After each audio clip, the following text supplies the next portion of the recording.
मया ततमिदं सर्वं जगत् अव्यक्तमूर्तिना मतस्थानि सर्वभूतानि न चाहं तेषु अवस्थितः मया ततमिदं सर्वं जगत् अव्यक्तमूर्तिना मतस्थानि सर्वभूतानि न चाहं तेषु अवस्थितः। इसका अनुवाद पढ़ता हूँ श्री प्रभुपाद द्वारा। यह संपूर्ण जगत मेरे अव्यक्त रूप द्वारा व्याप्त है। समस्त जीव मुझ में है किंतु मैं उनमें नहीं हूँ। श्लोक संख्या 5। तथापि मेरे द्वारा उत्पन्न सारी वस्तुएं मुझ में स्थित नहीं रहती। जरा मेरे योग ऐश्वर्य को देखो। यद्यपि मैं समस्त जीवों का पालक भरता हूँ और सर्वत्र व्याप्त हूँ, लेकिन मैं इस दृश्य जगत का अंश नहीं हूँ, क्योंकि ये सृष्टि का कारण स्वरूप है। श्लोक संख्या 6। जिस प्रकार सर्वत्र प्रभावान प्रबल वायु सदैव आकाश में स्थित रहती है, उसी प्रकार समस्त उत्पन्न प्राणियों को मुझ में स्थित जानो। श्लोक संख्या 7। हे कुंती पुत्र, कल्प के अंत होने पर सारे प्राणी मेरी प्रकृति में प्रवेश करते हैं और कल्प के आरंभ होने पर मैं उन्हें अपनी शक्ति से पुनः उत्पन्न करता हूँ। श्लोक संख्या 8। संपूर्ण दृश्य जगत मेरे अधीन है। यह मेरी इच्छा से बारंबार स्वतः प्रकट होता रहता है और मेरी ही इच्छा से अंत में विनष्ट होता है। हे धनंजय, ये सारे कर्म मुझे नहीं बांध पाते हैं। मैं उदासीन की भांति इन सारे भौतिक कर्मों से सदैव विरक्त रहता हूँ। श्लोक संख्या 10। हे कुंती पुत्र, ये भौतिक प्रकृति मेरी शक्तियों में से एक है और मेरी अध्यक्षता में कार्य करती है, जिससे सारे चर तथा अचर प्राणी उत्पन्न होते हैं। इसके शासन में ये जगत बारंबार सजित और विनष्ट होता रहता है।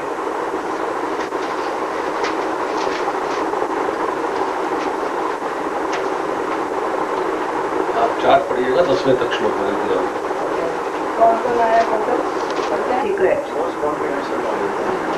सीक्रेट या कॉन्फिडेंस कुछ भी कहिए। किसको दे रहे हैं? अर्जुन को। क्यों? क्योंकि अर्जुन उनका मित्र है, उनसे ईर्ष्या नहीं करता। तो इस ज्ञान को किसको देना चाहिए? सीक्रेट नॉलेज आप किसको दोगे? सीक्रेट नॉलेज है, किसी के कान में कहोगे, जो परम मित्र होगा आपका, जो आपसे ईर्ष्या करता है, जो आपका दुश्मन, उससे आप कहोगे? गुप्त ज्ञान नहीं कहोगे। इसलिए अर्जुन को कहा जा रहा है। क्यों? और फिर क्या बताया भगवान ने? ज्ञान कैसा है? राज विद्या है। इससे बढ़कर कोई ज्ञान नहीं है, राज विद्या। और इससे बढ़कर कोई गुप्त ज्ञान नहीं है। पवित्र है, पवित्र है, पवित्र कर देता है पढ़ने वालों को भी और ज्ञान प्राप्त करने वालों को भी। और उत्तम है। प्रत्यक्षावगमम मतलब जैसे आप इस ज्ञान को लोगे, अपने आप आपको अनुभूति होगी। इसके लिए आपको प्रैक्टिकल करने की जरूरत नहीं अलग से। ज्ञान आपको प्राप्त करते जा रहे हैं और अनुभूति अपने आप होती जा रही है। जैसे कि नारद मुनि का एग्जाम्पल है। नारद मुनि ने उनके वचन सुने महाभागवतों के, उनका उच्चिष्ट खाया, तो अपने आप ही उनके अंदर ज्ञान आ गया। उनको किसी ने ज्ञान दिया नहीं, अपने आप ही फीलिंग आती है। इसलिए जो भक्त होते हैं, जब माला जाप करते हैं या भगवान का कोई कार्य करते हैं, अंदर से ही उनको खुशी होती है। ये है प्रत्यक्षावगमम। धर्मम, ये धर्म है, यही धर्म है और कोई धर्म नहीं है। क्यों? क्योंकि ये आपको भगवान से जोड़ देता है। और सुसुखम करतुम, करने में बड़ा सुख प्राप्त का होता है। बहुत इजी है, बड़े सुख पूर्वक संपन्न किया जाता है। भगवान क्या मांगते हैं? पत्रम पुष्पम फलम तोयम। क्या चीज मांगी? गरीब से गरीब आदमी भी कर सकता है इसको भगवान, लेकिन कैसे करना है? प्रेम से। तो बहुत इजीली किया जा सकता है, इसमें कोई कठिनाई नहीं करने में। और अव्ययम, अव्यय है मतलब अविनाशी, इसका नाश नहीं होता है। एक बार ये विद्या मिल जाए तो इस विद्या का नाश नहीं होता। आप भगवान के धाम में जाने के बाद भी, जैसे निराकार लोग होते हैं या जो मायावादी है, कहते भगवान से मिल गए सब खत्म। या ज्ञानी है, ज्ञानिकों का ज्ञान खत्म हो गया, अब हमें भगवान से मिलना है, सब ज्ञान खत्म। नहीं, ये अव्यय है। भगवान के धाम में जाकर भी हमें यही कार्य करना है। भगवान की सेवा, भगवान की भक्ति, ये ऐसा ज्ञान है। इसलिए इसको राज विद्या, राज गुह्यम पवित्रम पवित्रम इदम उत्तमम पतक्षापगमम धर्मम सुसुखम कर्तम मध्यम कहा गया। और ये ज्ञान भगवान जो है इसमें बता रहे हैं, किसको प्राप्त नहीं होता? अश्रद्धालु। जो श्रद्धालु नहीं है उसको ये ज्ञान नहीं मिल सकता। अब ये ज्ञान है क्या, इसको समझाने के लिए भगवान बता रहे हैं, सबसे पहले मया ततम इदम सर्वम जगत अव्यक्त मूर्तना मत स्थानी सर्वभूतानि नाचा अहम तेषु अविस्मृता, कि ये संपूर्ण जगत मेरे अव्यक्त रूप के द्वारा व्याप्त है। भगवान अभी अपना निराकार रूप का वर्णन कर रहे हैं सबसे पहले, कि मैं जो हूँ इस संसार में फैला हुआ हूँ, कैसे? निराकार रूप में। इसको तुम अपने भौतिक इंद्रियों से नहीं देख सकते, सब जगह मैं व्याप्त हूँ, सर्वत्र। कैसे? अपने निराकार रूप में, अपनी शक्तियों के रूप में। लेकिन कौन जान सकता है इस बात को? सिर्फ भक्त। क्योंकि भक्तों के आंखों में प्रेम का अंजन लगा होता है। प्रेम अंजन छुरित भक्ति विलोचनेन संत सदैव हृदयेषु विलोकयन्ति यम श्याम सुंदरम अचिंत्य गुण स्वरूपम गोविंदम आदि पुरुषम तम अहम भजामि। संत लोग जो भक्त हैं भगवान के, वो सदैव देखते हैं भगवान को हर चीज में। भगवान ने बोला है ना, रसो अहम अपसु कौनतः प्रभा अस्मि शशि सूर्यो, मैं जल में रस हूँ, जल में रस हूँ, और शशि और सूर्य में क्या हूँ? उनकी प्रभा हूँ।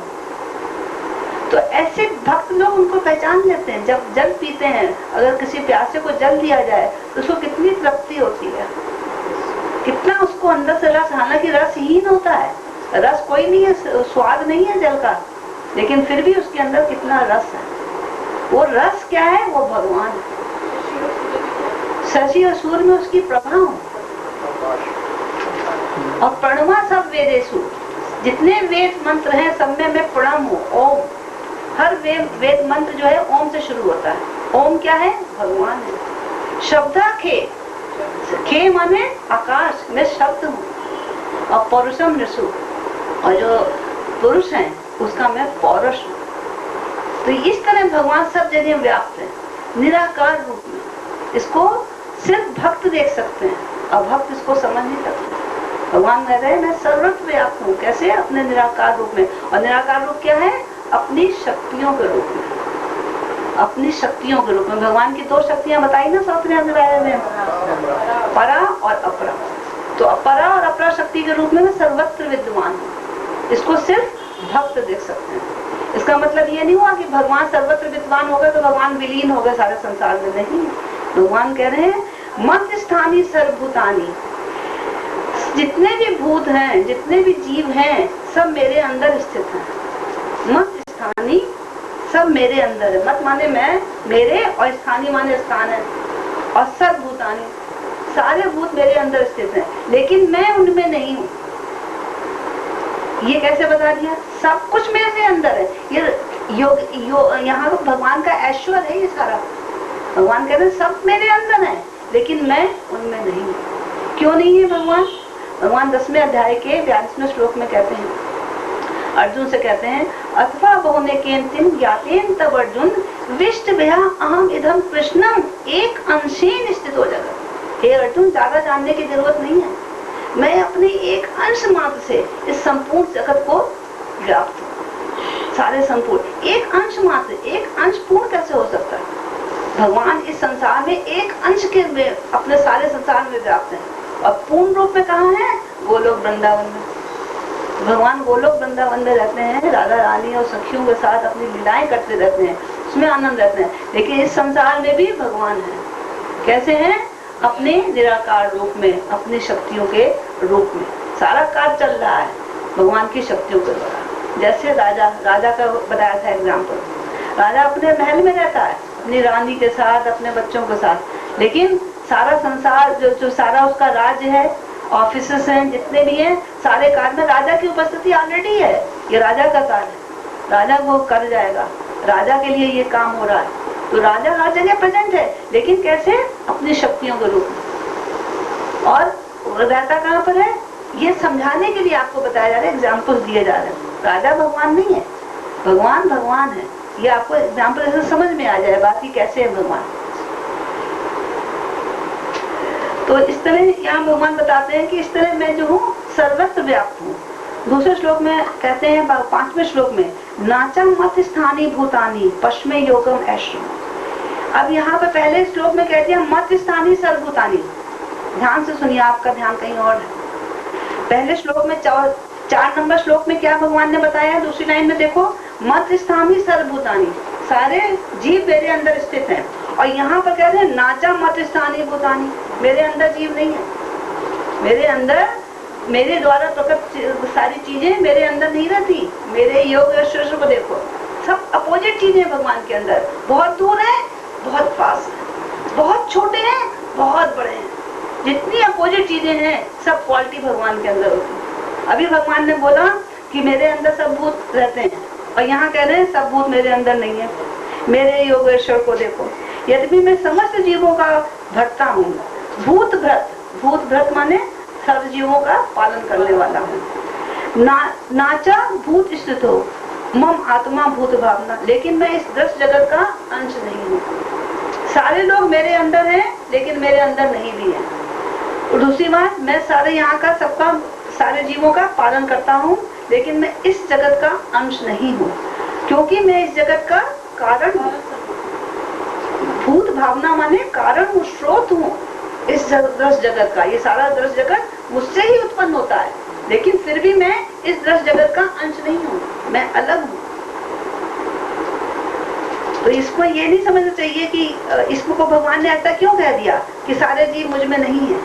इसको ऐसा नहीं समझना चाहिए। भगवान यहाँ पर बड़ा अच्छा एग्जाम्पल प्रभुपाद जी ने दिया है कि इसका मतलब ये नहीं कि सारे जीव जो है भगवान के ऊपर ही लदे हुए हैं, भगवान सारा ब्रह्मांड को अपने ऊपर लादे हुए हैं, ऐसा नहीं। ब्रह्मांड सब अलग है, भगवान अपने धाम में अलग से बैठे हुए हैं। ये सब चीजों को भगवान अपने ऊपर नहीं, ऐसा नहीं। जैसे कि अब अगले श्लोक में भगवान बताएंगे आपको कि वायु का भगवान ने एग्जाम्पल दिया। जैसे आकाश के अंदर बादल हैं, आकाश में बादल हैं, बादल में आकाश नहीं है, तो बादल जो है सारी चीजें जो है आकाश में ही होंगे, भगवान के अंदर सारी चीजें होंगी, लेकिन भगवान सब चीजों में नहीं होंगे।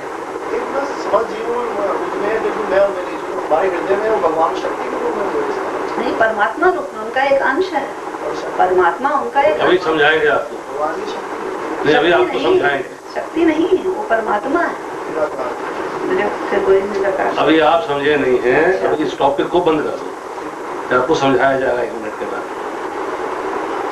अच्छा, तीसरे श्लोक में, 6ठे श्लोक में भगवान क्या कहते हैं, जिस प्रकार सर्वत्र प्रभावान वायु आकाश में रहता है, उसी प्रकार समस्त प्राणियों को मुझ में स्थित जाता। जैसे कि वायु जो है कहाँ रहती है, आकाश में, वहीं पैदा होती है, वहीं रहती है वायु, कहीं और नहीं रहती। लेकिन आकाश वायु में नहीं रहता, वायु अगर हट जाती है, अंतरिक्ष के ऊपर वायु नहीं है, फिर भी आकाश है।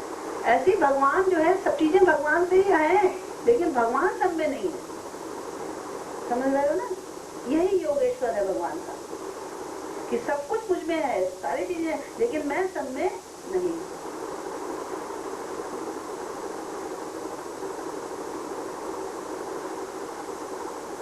लेकिन जो भी होता है भगवान की इच्छा, सारे कार्य जो है भगवान की इच्छा से ही हो रहे हैं। ये नहीं कि सारे कार्य भगवान उसमें नहीं है तो भगवान का कोई मतलब ही नहीं उन सब चीजों से, सारे कार्य भगवान की इच्छा से हो रहे हैं। अब कैसे भगवान ने इसके पहले वाले श्लोक में बताया ना, भूत भावना, कि सबको मैं पालन करता हूँ, लेकिन मैं इस दृश्य जगत का अंश नहीं हूँ, क्योंकि मैं इसका स्रोत हूँ, इसका कारण हूँ। वो भूत भावना को भगवान 7वें श्लोक में बता रहे हैं। सर्वभूतानि कौन्ते प्रत्येक यान्ति मामिकाम कल्पत्रय पुनः तानि कल्पपादो प्रचामि हूँ। यह कुंती पुत्र, कल्प के अंत होने पर सारे प्राणी मेरी प्रकृति में प्रवेश करते हैं, और कल्प के आरंभ होने पर मैं पुनः उन्हें अपनी शक्ति के द्वारा रचता हूँ। अब भगवान ये बता रहे किस प्रकार ये सृष्टि को मेरे अंदर से निकलती है, किस प्रकार ये सृष्टि बनती है। उसमें क्या बताया कि कल्प के अंत में, कल्प 6 माने कल्प का अंत, ब्रह्मा जी का एक दिन एक कल्प, और सारे दिन खत्म हो गए, ब्रह्मा जी मतलब मृत्यु हो गई, तो कल्प 6 हो गया, कल्प का ब्रह्मा जी का नहीं आया। तो क्या होगा, जितने भी जीव हैं जिस भी स्थिति में है, उसी स्थिति में महाप्रलय हो जाती है, और वो उसी स्थिति में अपना शरीर तो छोड़ देते हैं, लेकिन अपना जो कारण शरीर होता है, जिस कारण से वो है उसमें, वो सब भगवान के अंदर चला जाता है। और उसके बाद जब सृष्टि दोबारा भगवान करते हैं, तो तो वो चीज वैसे के वैसे उसी अवस्था में भागे जाते हैं। जैसे जो घोड़ा है वो घोड़ा ही रहेगा, जो मनुष्य है वो मनुष्य ही रहेगा, जो घास है वो घास ही बनेगी। और ये भी नहीं है कि फिर से अवसम कि ये सब चीजें अपने आप ही होती हैं, किसी का वश नहीं है, अपने आप हो जाती है। और इसमें किसी की इच्छा नहीं होती कि मैं पिछली बार घोड़ा था, इस बार मैं आदमी बनूंगा, ऐसा नहीं है। जो जैसा है वैसा। और डार्विन ने क्या बताया था कि एवोल्यूशन होता है। एमीबा हुआ है, एक सेल से 2 सेल बनी, फिर बैक्टीरिया बने, फिर और बने, फिर आगे आगे बढ़ते बढ़ते एवोल्यूशन होता होता बंदर बने, बंदर से फिर आदमी बना। ऐसा नहीं है, सब चीजें इकट्ठी होती है, इकट्ठी खत्म होती है, इकट्ठी पैदा होती है भगवान से। ये चीज यहाँ पर भगवान अपना ऐश्वर्य बता रहे हैं। एको हम बहुनाम श्याम, मैं जो हूँ एक होता हूँ और फिर एकदम से इतने ज्यादा मैं बन जाता हूँ। 8वें श्लोक में भगवान कहते हैं संपूर्ण जगत मेरे अधीन है, ये मेरी इच्छा से बारंबार स्वतः प्रकट होता है और मेरी इच्छा से अंत में विनष्ट हो जाता है। तो इसमें ये बता रहे हैं भगवान कैसे ये सृष्टि होती है। तो सृष्टि जो है भगवान की कैसे होती है, भगवान की अपराशक्ति के द्वारा। अपराशक्ति से जो सृष्टि के समय जो अपराशक्ति जो होती है महतत्व के रूप में प्रकट होती है। महतत्व मतलब जहाँ से सारी सृष्टि बनेगी, सारे एलिमेंट महतत्व के अंदर होते हैं सृष्टि को बनाने के, लेकिन वो अव्यक्त रूप में होती है। उसको प्रधान भी कहते हैं, महतत्व भी कहते हैं।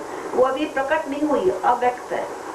और वो सृष्टि के अंदर जो महतत्व है, महतत्व के अंदर भगवान अपना पुरुषा अवतार लेते हैं।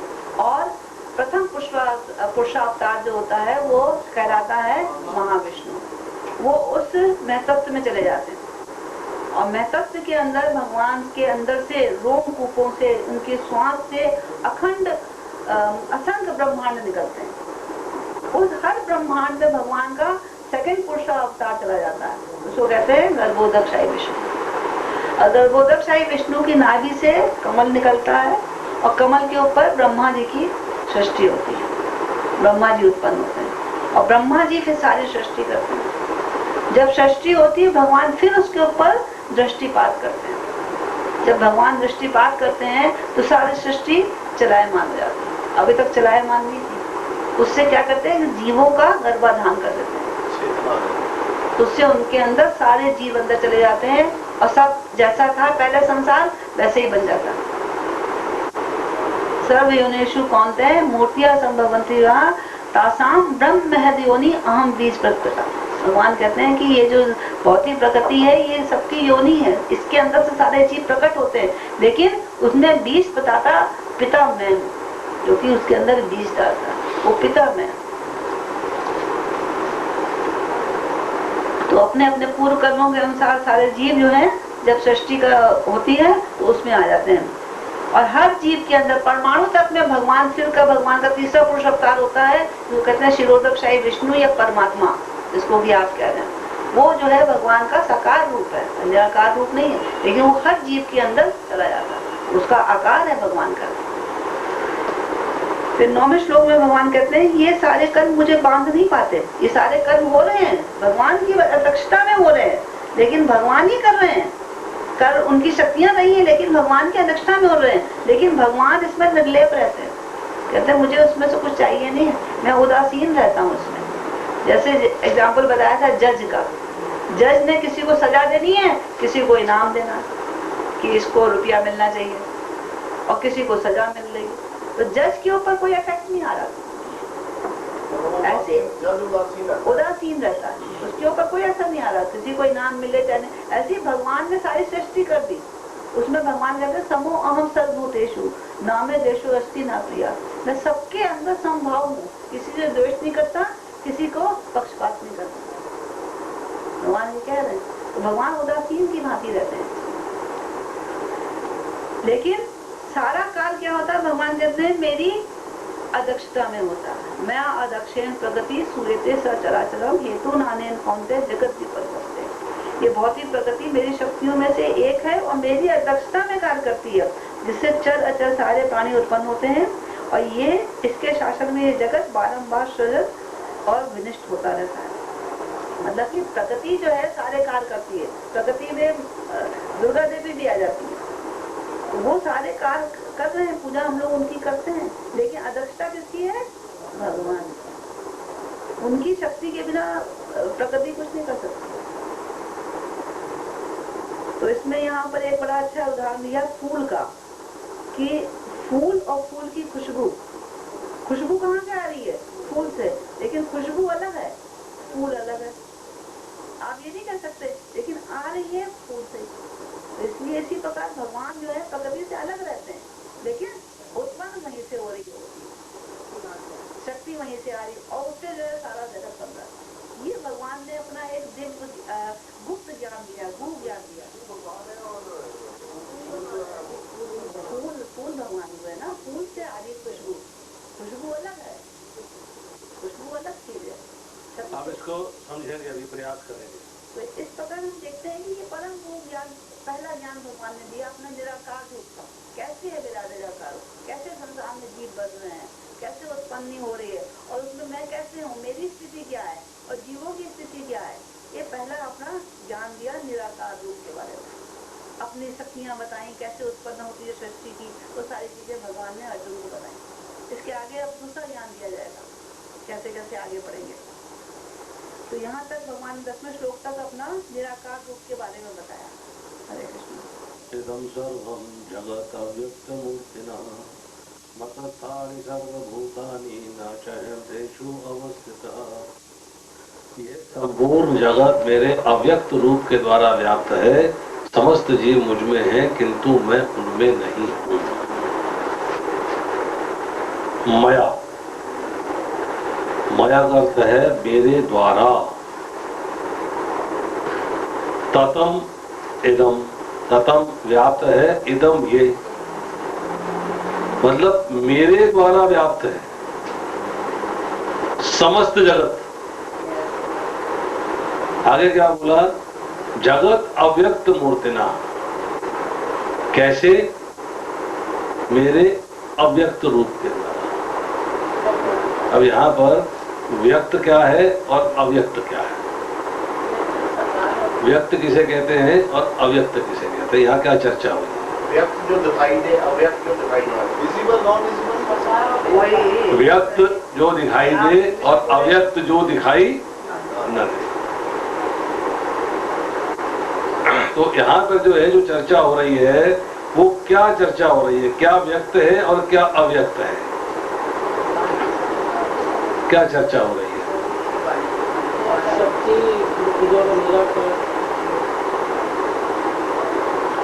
यहाँ पर ये प्रश्न आ रहा है कि भगवान ने कहा है जगत अव्यक्त मूर्तिना। जो ये जगत अव्यक्त मूर्तिना है, इसका क्या अर्थ है? मतलब यह निराकार से नहीं, एक मिसअंडरस्टैंडिंग है यहाँ जो है, एक मिसअंडरस्टैंडिंग है। मया तत् इदम सर्वम जगत अव्यक्त मूर्तिना। भगवान कह रहे हैं ये संपूर्ण जगत मेरे अव्यक्त रूप के द्वारा व्याप्त है। मेरे अर्थात मेरे द्वारा व्याप्त है, पर कैसा है? जिसे तुम देख नहीं सकते, जिसे तुम देख नहीं सकते। रूप को नहीं देख सकते, लेकिन जगत को देख सकते। नहीं, आप ये जगत जो है ये मेरे द्वारा व्याप्त है। मैं सारे संसार के अंदर हूँ। मैं किस रूप में हूँ वो तुम अपनी इस भौतिक इंद्रियों के द्वारा, अपने मन के द्वारा, अपनी बुद्धि के द्वारा नहीं देख सकते। मतलब भगवान कृष्ण कह रहे हैं मेरा, मैं हूँ, मेरा एक ऐसा रूप है अलग। जो मेरा रूप है उस रूप को तुम नहीं देख सकते। तो उस रूप को जो है यहाँ बोला अव्यक्त रूप, कि वो जो आपको दिखाई नहीं देता। थोड़ा स्पष्ट लिखा है यहाँ पर, मैं आपको इंग्लिश में पढ़ के सुनाता हूँ। By the term unmanifested form avyakta murtana, Krishna explains that although his form is ever present, we cannot see it with lost senses. To confirm this point, Srila Prabhupada quotes the verses beginning Aha Shri Krishna Namadi from Bhakti Rasamrit Sindhu, which is actually from Padam Purana. It says, because Krishna's forms, qualities, pastimes, etc. are all on absolute platform, material senses cannot apprehend them. But when a conditioned soul is awakened to Krishna consciousness and renders service by using his tongue to chant the Lord's name, holy name, and taste the remnants of the Lord's food, the tongue is purified and one's understanding and Krishna gradually blossoms. हर चीज में कृष्ण को देखना है, क्योंकि उनके बिना किसी चीज की सत्ता नहीं है।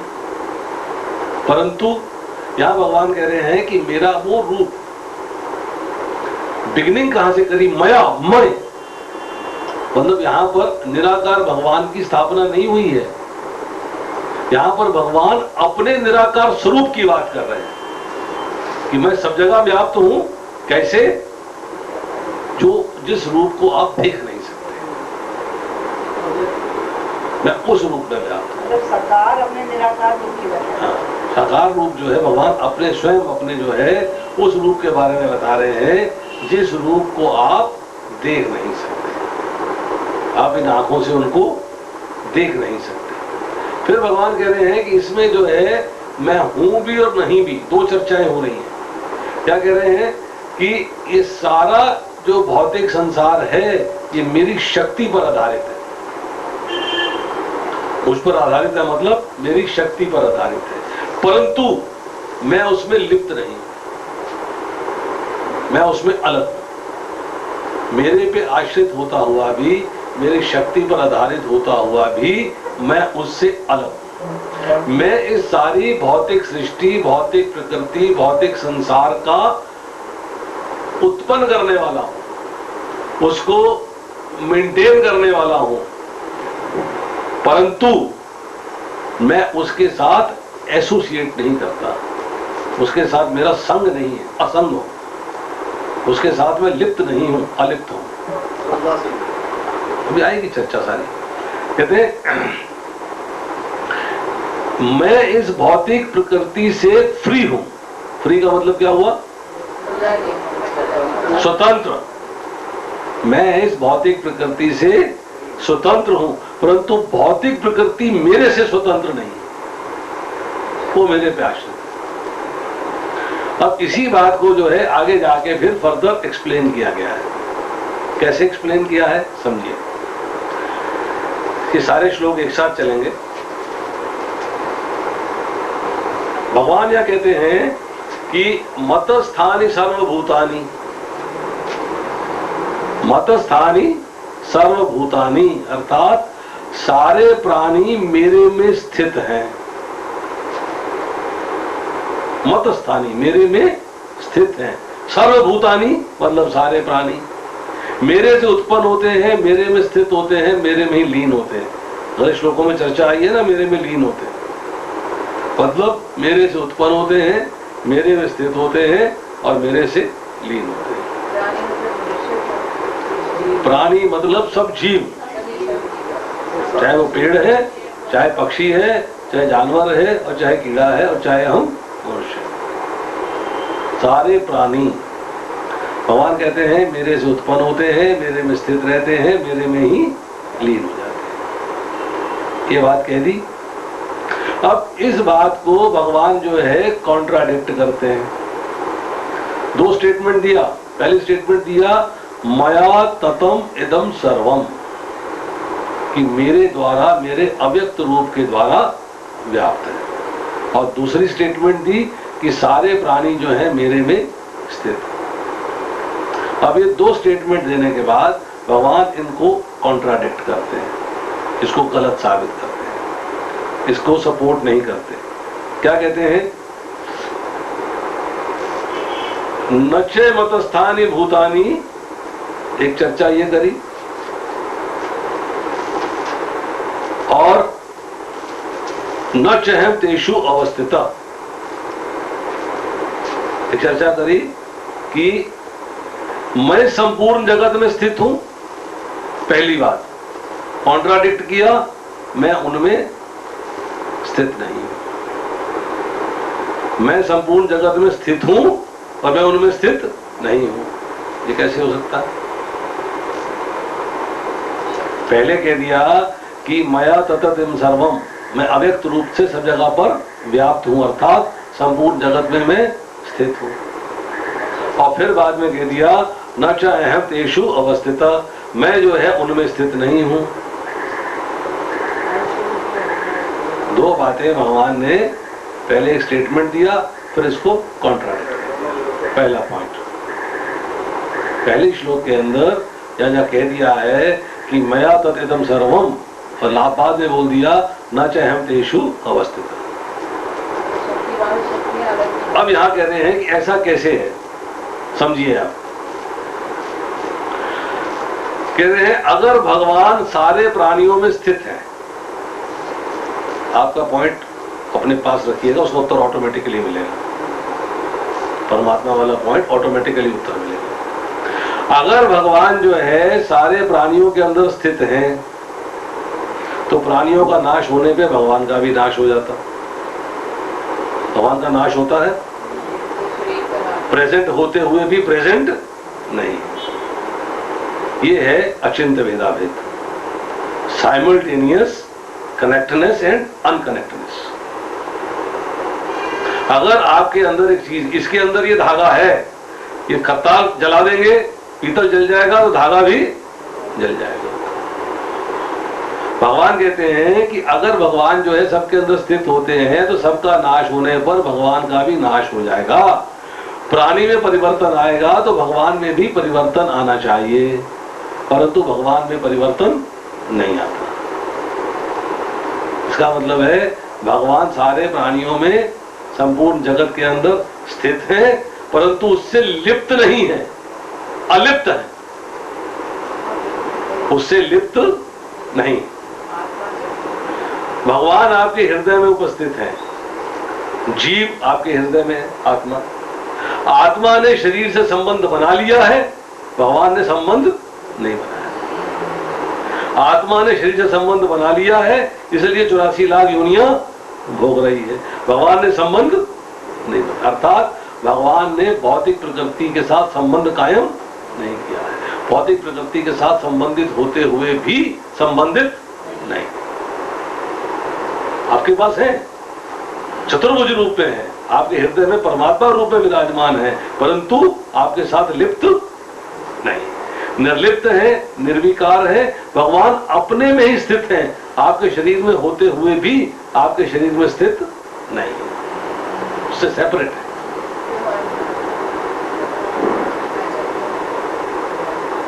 एक कमाल बताया तो है अभी आपको, ऐसा क्यों है कि आपके शरीर नाश हो जाएगा, भगवान का नाश थोड़ा होगा, तो कैसे लिप्त हो जाएंगे आपके साथ? भगवान आपके साथ लिप्त कैसे हो जाएंगे? आपका शरीर समाप्त हो गया, भगवान भी समाप्त हो जाएंगे क्या? आप ध्यान से सुनिए, आपका ध्यान कहीं और है। नहीं, सुनिए ध्यान से, फिर बता रहा हूं। भगवान आपके अंदर हैं, परंतु होते हुए भी नहीं। आप क्लास में हो, पर होते हुए भी मन आपका कहीं और है, आप क्लास में नहीं। आप यहां बैठे हुए हो और आपका मन कहीं और है, तो आप यहां बैठे हुए भी क्लास के अंदर नहीं। भगवान आपके अंदर होते हुए भी आपके साथ लिप्त नहीं, मतलब आपके कार्यों में भगवान का कनेक्शन नहीं है। इसलिए भगवान भोक्ता नहीं बनते, भगवान साक्षी बनते हैं। भगवान आपके अंदर होते हुए भी आपके भगवान भौतिक प्रकृति पे कंट्रोल करते हैं, भौतिक प्रकृति के अंडर काम नहीं करते। जीव जो है भौतिक प्रकृति के अंडर काम करना शुरू कर दिया है, उसने शरीर के साथ संबंध बना लिया है। भगवान यहाँ होते हुए भी संबंधित नहीं। आप किसी के घर में जाते हो, आप उनके साथ एज ए गेस्ट रहते हो। भैया खाना मिला तो खा लिया, नहीं मिला कोई प्रॉब्लम नहीं। आप उनकी रसोई में घुस गए, खाना बनाना चालू कर दिया, उनको खिलाना चालू कर दिया, तो आप लिप्त हो गए।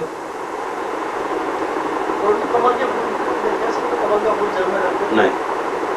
अब इसके बाद जो है दूसरी बात आती है, पहले कॉन्ट्राडिक्शन करी, अब दूसरी कॉन्ट्राडिक्शन आती है। भगवान कहते हैं मतस्थानी सर्वभूतानि, कि संपूर्ण प्राणी मेरे में स्थित है, और अगले श्लोक में कहते हैं न च मतस्थानि भूतानि, मतलब ये सारे प्राणी मेरे में स्थित नहीं। पहली स्टेटमेंट दिया और दूसरे श्लोक में स्टेटमेंट को कॉन्ट्राडिक्ट कर दिया। पहले दे दिया मतस्थानि सर्वभूतानि, अर्थात संपूर्ण प्राणी मेरे में स्थित है। दूसरे श्लोक में कह दिया न च मतस्थानि भूतानि, कि संपूर्ण प्राणी मेरे में स्थित नहीं। क्यों? इसका क्या अर्थ है कि मैं तो निर्विकार हूं, मेरे में कोई विकार नहीं आता, मैं ज्यों का त्यों रहता हूं। सारे प्राणी मेरे में स्थित हैं परंतु मेरे में स्थित नहीं है, क्योंकि मैं तो ज्यों का त्यों रहता हूं परंतु प्राणी ज्यों के त्यों नहीं रहते, उनका विनाश होता है। तो मेरे में स्थित होते हुए भी वो मेरे में स्थित नहीं। अगर मेरे में स्थित हो जाते तो मेरे जैसे हो जाते। मेरे जैसे होने का मतलब है वो भी निर्विकार हो जाते, उनका भी विनाश नहीं होता, वो भी समाप्त नहीं होते, परंतु मेरे में रहते हुए भी वो मेरे में नहीं हो। ये कैसे है? ये योग ऐश्वर्य है। ये कैसे है? ये योग ऐश्वर्य है। कुछ नहीं बैठा, ये है योग ऐश्वर्य। यही मेरा योग ऐश्वर्य है कि मैं अपने अंश मात्र से संपूर्ण जगत को धारण करता हूं। अब इसको और समझिए। हम ये कहते हैं कि संसार में भगवान है। इस संसार में भगवान है कि नहीं है? भगवान में संसार है, संपूर्ण प्राणी भगवान में रहते हैं और भगवान में संसार है। भगवान संसार में नहीं है, संसार में भगवान नहीं। एक बात बोली संसार में भगवान है, फिर बोली संसार में भगवान नहीं। भगवान में संसार है, भगवान संसार में नहीं। इसको कैसे एक्सप्लेन करें? वही चीज है, सेम चीज को रिपीट किया जा रहा है। कैसे है? आप समुद्र स्नान करने गए अभी, उसमें तरंग थी। तरंग किसमें है? जल में। ठीक है, तरंग में, तरंग किसकी वजह से है? जल की वजह से। मतलब जल में तरंग है और तरंग में जल है। तरंग किसकी वजह से है? जल की वजह से है। तरंग किससे पैदा होती है? जल से पैदा होती है। जल में रहती है, जल में ही लीन हो जाती है। प्राणी भगवान से उत्पन्न होता है, भगवान में रहता है, भगवान में ही लीन। उदाहरण है। उसके बाद कहते हैं कि अगर संसार में भगवान होते, भगवान होते हुए भी नहीं है, अगर संसार में भगवान होते तो संसार के मिटने पर भगवान भी मिट जाते। जैसे कि अगले श्लोक में चर्चा हो रही है, कल्प के क्षय होने पर संपूर्ण प्राणी मेरे में लीन हो जाते हैं। अगर संसार में अंदर जो है संसार मिट जाता है तो भगवान भी मिट जाते। इसका मतलब है संसार में भगवान नहीं है, परंतु संसार में भगवान है क्योंकि संसार की सत्ता भगवान की वजह से। उनके बिना संसार चल ही नहीं सकता। फिर कहते हैं भगवान में संसार है, अर्थात भगवान रहते हैं तो संसार रहता है, परंतु संसार जो है वो मिट जाता है, परंतु भगवान कभी मिटते नहीं। अर्थात भगवान जो है संसार में रहते हुए भी संसार के अंदर नहीं है। अब इसके बाद चर्चा आती है जो 2-3 उदाहरण दिए गए। एक उदाहरण क्या दिया है? जज का। जज का उदाहरण क्या दिया है? What is that? कि कोई भी जज जो है कुर्सी पे बैठे हुए किसी को सजा देता है, किसी को कोई डिसीजन देता है, किसी को जेल डाल देता है, किसी को फांसी लगा देता है, किसी को आजीवन कारावास देता है, परंतु उस ना सजा से और ना ही उस व्यक्ति से कनेक्शन नहीं है, उसका उससे अलिप्त है। आप बैंक में काम किया है, कैशियर है बैंक के अंदर, लाखों रुपए रोज गिनता है, परंतु लाखों रुपए में लिप्त नहीं, उसका कोई कनेक्शन नहीं है लाखों रुपए से, उसका 1 रुपया भी नहीं है उसके अंदर, वो अलिप्त है, अलूफ है। अर्थात बैंक में कार्य करता हुआ, पैसे गिनता हुआ, लाखों रुपए को रोज मेंटेन करता हुआ, हैंडल करता हुआ भी वो उसके अंदर नहीं। इसी तरह कहते हैं कि भगवान जो है वो न्यूट्रल है, हालांकि उनकी सत्ता, उनका हाथ हर कार्य में, हर चीज में दिखाई देता है। अब दूसरी बात बताइए, उदाहरण कि 6ठे श्लोक के अंदर जो आता है आकाश और वायु। ये एग्जाम्पल क्या दिया भगवान ने? एनोलॉजी दी। भगवान एग्जाम्पल दे रहे हैं, भगवान उदाहरण दे रहे हैं। क्या उदाहरण दे रहे हैं? जिस प्रकार सर्वत्र प्रवाहमान व प्रबल वायु सदैव आकाश में स्थित रहती है, उसी प्रकार समस्त उत्पन्न प्राणियों को मुझ में स्थित जानो। आकाश की व्याख्या की गई है एक उल्टे कटोरे की तरह, अपसाइड डाउन बाउल। उस कटोरे के अंदर हवा है, हवा का उत्पत्ति उस आकाश से हुई है, परंतु हवा आकाश के साथ लिप्त नहीं, दोनों अलग अलग है। उसमें रहते हुए भी उसमें लिप्त नहीं है, आकाश अलग है और हवा अलग है। इसी तरह सारे प्राणी जो है भगवान में रहते हुए भी प्राणी अलग है और भगवान अलग है। अब एक तीसरा उदाहरण दिया गया, उदाहरण दिया गया खुशबू का। खुशबू, आपने अपने हाथ के अंदर गुलाब के फूल पकड़े तो खुशबू आपके हाथों में चली गई, जाती है ना, कुछ देर हाथों में खुशबू रहती है। और गुलाब अलग है, हाथ अलग है और खुशबू अलग है, लिप्त नहीं है एक दूसरे के साथ। अब उस खुशबू को आपने नाक से सूंघा तो नाक में क्या चीज सूंघ रही है? नहीं, सूंघ रही है आपकी सूंघने की शक्ति, जिसे घ्राण शक्ति बोला जाता है, जिसे बोलते हैं स्मेलिंग पावर। वो स्मेलिंग पावर गुलाब के कांटेक्ट में आई, परंतु उससे लिप्त नहीं हुई। नाक गुलाब के कांटेक्ट में आया, परंतु उससे लिप्त नहीं हुआ। अलग है, नाक अलग है, घ्राण शक्ति अलग है और खुशबू अलग है। तीनों चीजें अलग अलग है। स्मेलिंग अर्थात जो आपकी घ्राण शक्ति है और जो आपकी खुशबू है, दोनों डिटैच्ड हैं, अटैच्ड नहीं है, एक दूसरे से लिप्त नहीं हुई है, पकड़ नहीं लिया एक दूसरे को, एक दूसरे के साथ बंद नहीं गई। आप अभी घ्राण शक्ति में गुलाब की खुशबू ले रहे थे, थोड़ी देर के बाद बदबू ले ली, गेंदे की फूल की ले ली, सब्जी की ले ली, किसी फल की ले ली, तो वो किसी के साथ लिप्त तो परमानेंट ब्लॉक लग गया क्या? पपीते की खुशबू हमेशा लगी रहेगी, वहां हटेगी नहीं, वहां से चिपक गई क्या जाके? वहां पर गुलाब आपके नाक पे चिपक गया क्या जाके? गुलाब आपके हाथ में चिपक गया, अभी आप जाके हाथ धोगे, जो दूसरी चीज लोगे उसकी खुशबू आनी शुरू हो जाएगी। मतलब भगवान के अंदर जो है सारे प्राणी स्थित होते हुए भी भगवान उनसे लिप्त नहीं।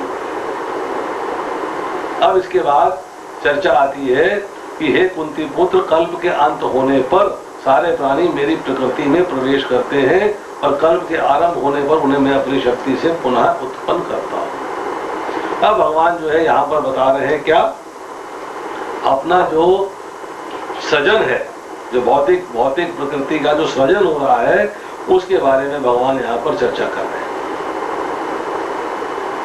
अगले 4 श्लोक जो है उसी प्रकृति के बारे में। अब यहाँ पे क्या बताया, कल्प किसे कहते हैं?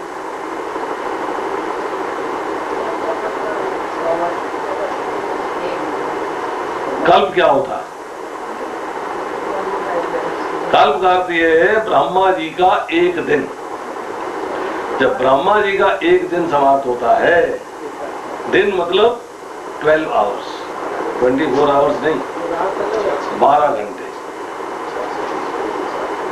तो ब्रह्मा जी का जब एक दिन समाप्त होता है, तब जो है सारे प्राणी भगवान की में अंदर प्रवेश कर जाते हैं। और जब सर्ग होता है, सर्ग मीन्स,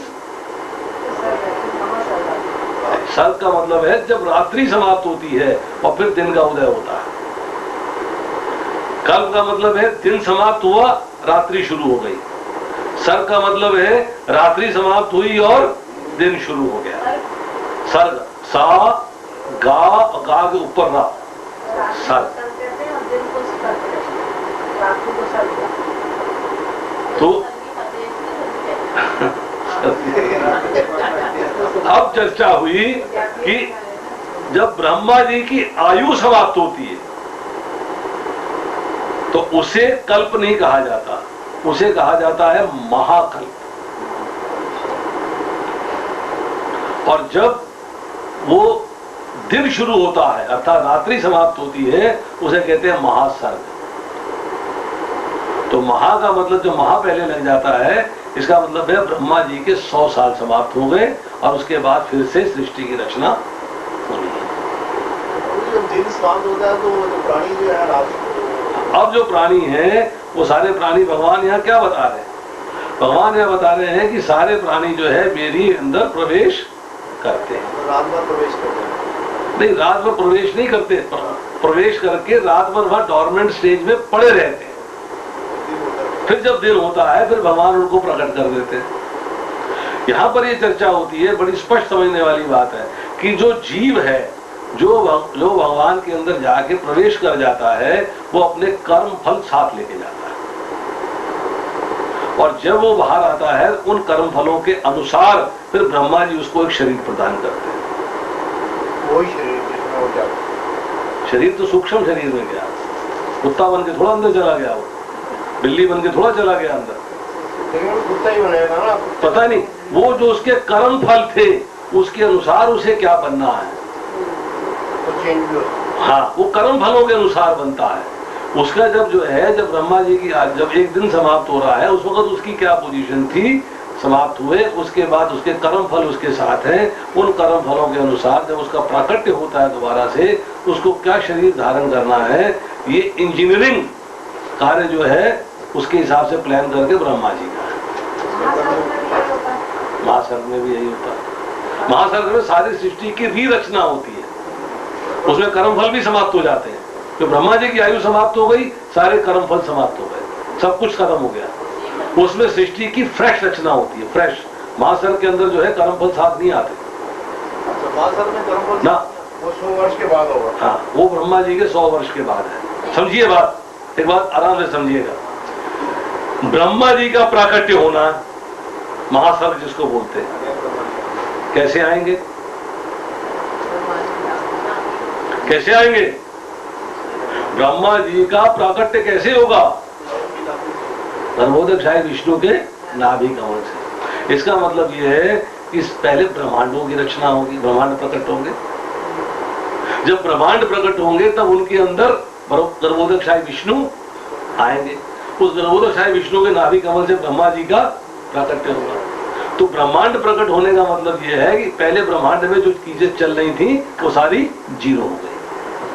घोड़ा नहीं रहेगा, कुछ हो सकता, जीव सिर्फ रहेगा, जीव बस, उसके कर्म फल समाप्त हो जाएंगे। कल्प में और महाकल्प में, अर्थात मतलब जब ये हम कहते हैं ब्रह्मा जी की आयु समाप्त हो जानी और ब्रह्मा जी का एक दिन समाप्त हो जाना, उसमें ये भेद है। तब सब प्रश्न, क्योंकि फिर जो है फिर क्या होगा, फिर भगवान दृष्टिपात करेंगे, फिर प्रकृति विक्षुब्ध होगी, फिर उसके बाद ब्रह्मांड बाहर आएंगे, तत्व की रचना होगी, ब्रह्मांड बाहर आएंगे, महाविष्णु जो है प्रकट होंगे। ये सारी की सारी प्रॉब्लम चलती है ब्रह्मा जी के 100 वर्ष पूरे होने पर आए। एक दिन के बाद नहीं हो रही।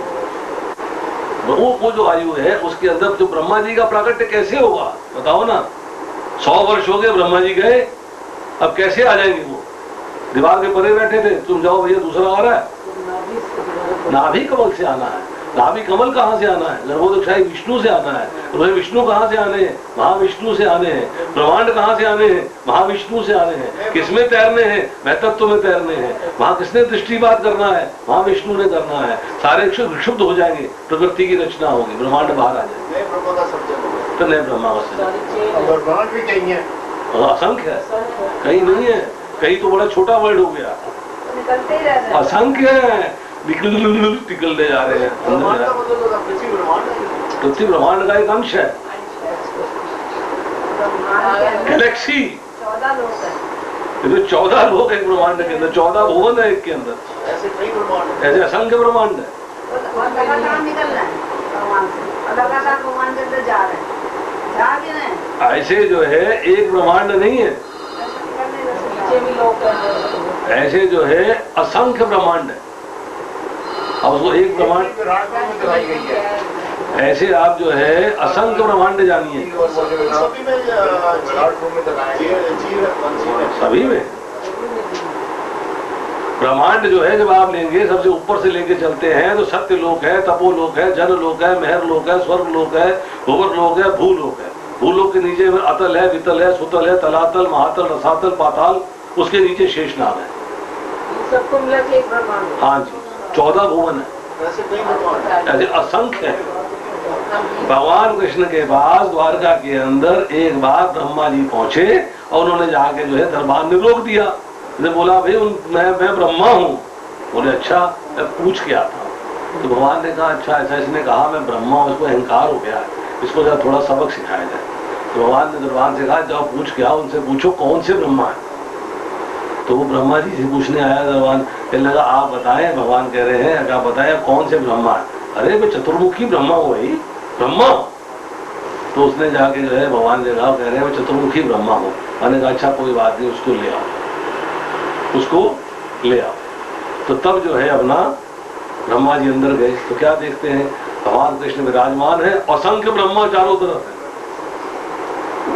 तो एक मुख वाला है तो वो 100 मुख वाला है, मतलब असंख्य ब्रह्मा चारों तरफ। और वो जो है देख रहे हैं कि भैया ये क्या हो रहा है। तो ब्रह्मा जी हस्तपस्त हो गए, भैया क्या हो रहा है ये। तो असंख्य ब्रह्मांड है और असंख्य ब्रह्मा।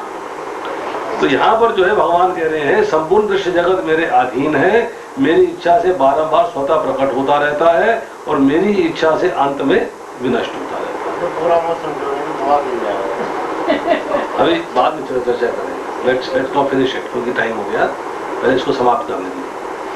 अब भगवान कहते हैं कि जहां तक जीवात्माओं का संबंध है भौतिक प्रकृति में गर्भस्थ किए जाते हैं और पूर्व कर्मों के अनुसार विभिन्न योनियां ग्रहण करते हैं। कर्म साथ जा रहे, मैंने पहले बता दिया आपको, कर्मों के बिना गाड़ी चलती नहीं। अब फिर भगवान कहते हैं धनंजय सारे कर्म मुझे नहीं बांध पाते, मैं उदासीन हूं। उदासीन का अर्थ क्या होता है? कोई उसके अंदर प्रभाव नहीं। उदासीन का सिंपल वर्ड यूज किया गया है डिटैच्ड। अटैच्ड नहीं, न उन कर्मों से, नॉट कंसर्न, न कर्मों से, न जीवों से। मतलब मैं इन दोनों में से किसी के साथ भी अटैच्ड नहीं हूं। हाँ, और कोई भी जो है, मैं जितने भी आपके कर्म फल हैं उनसे अलूफ हूं, उनसे अलग हूं, उनके साथ लिप्त नहीं हूं। मैं किसी भी भौतिक संसार के कार्यकलापों में अनटेंगल्ड नहीं हूं, फंसा हुआ नहीं हूं, लिप्त नहीं हूं, अटैच नहीं हूं, उनसे अलग।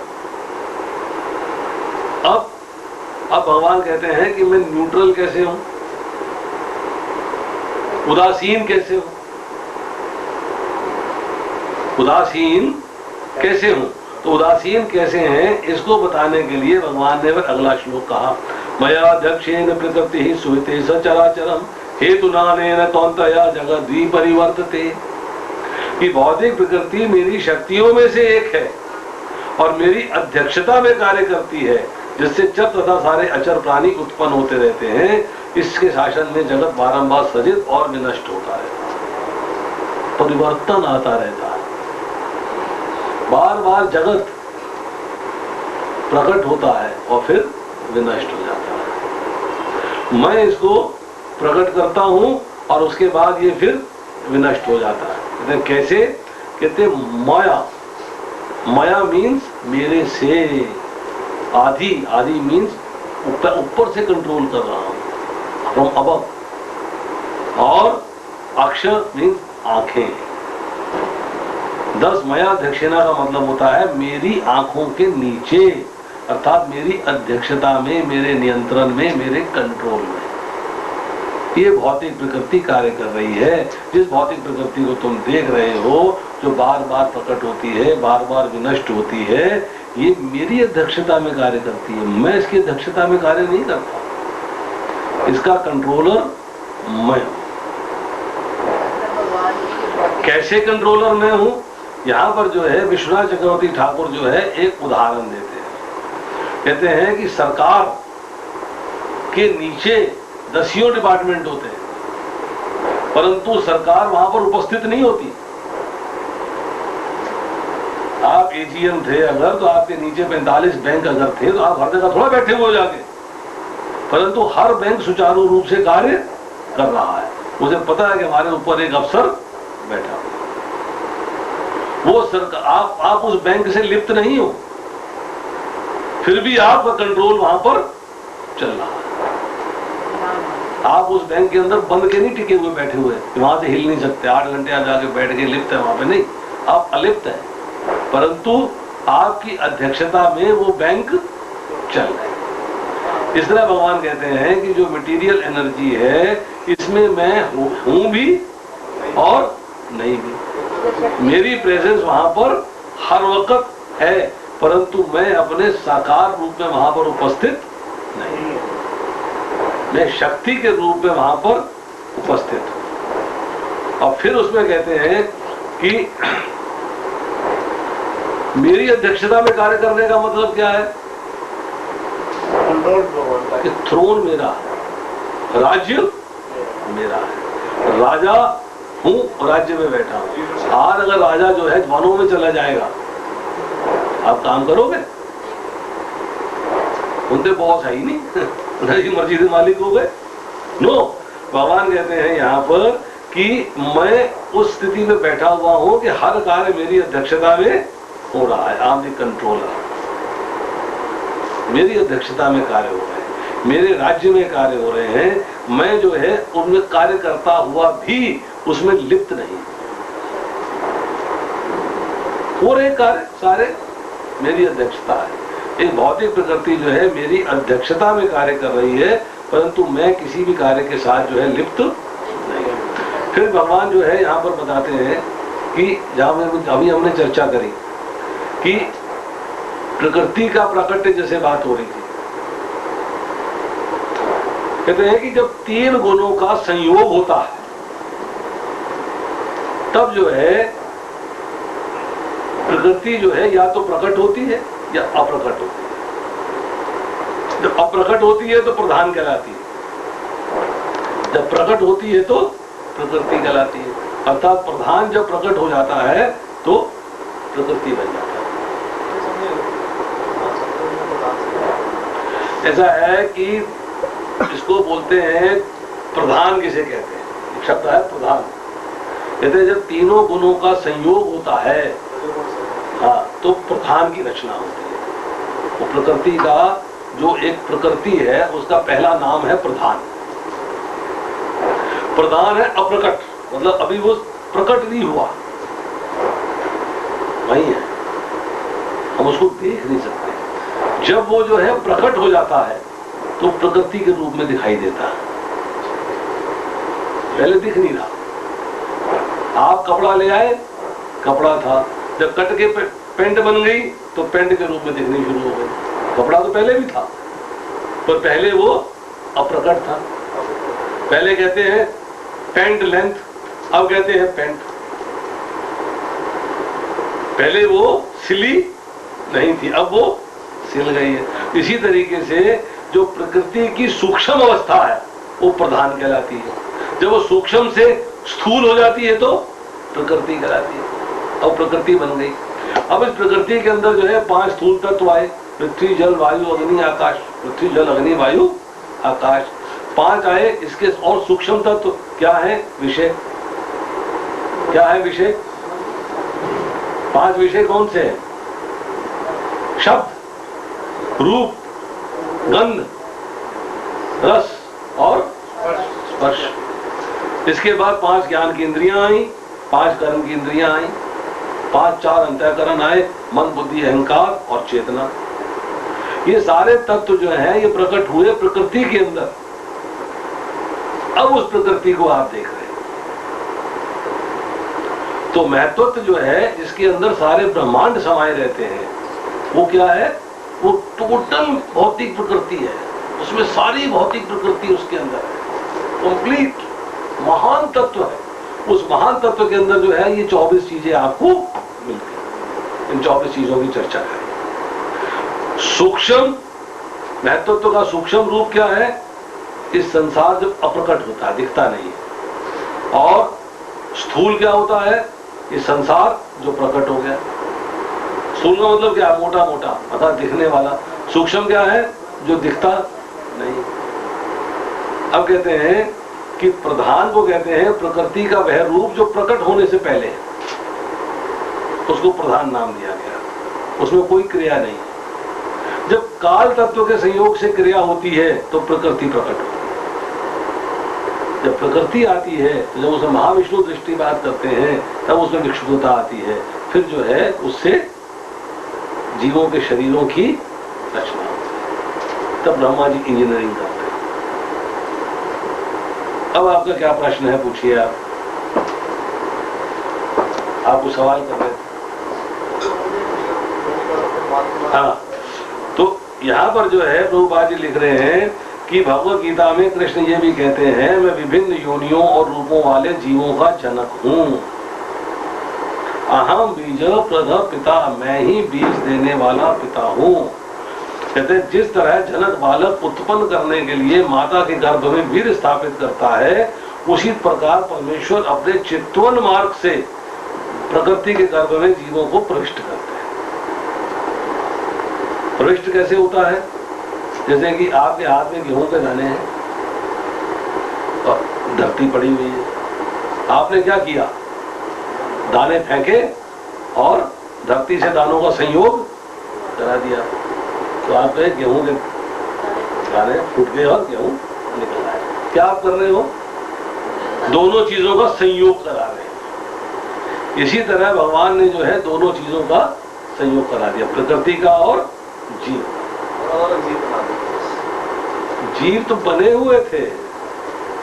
जीव अर्थात आत्माएं, आत्माएं थीं।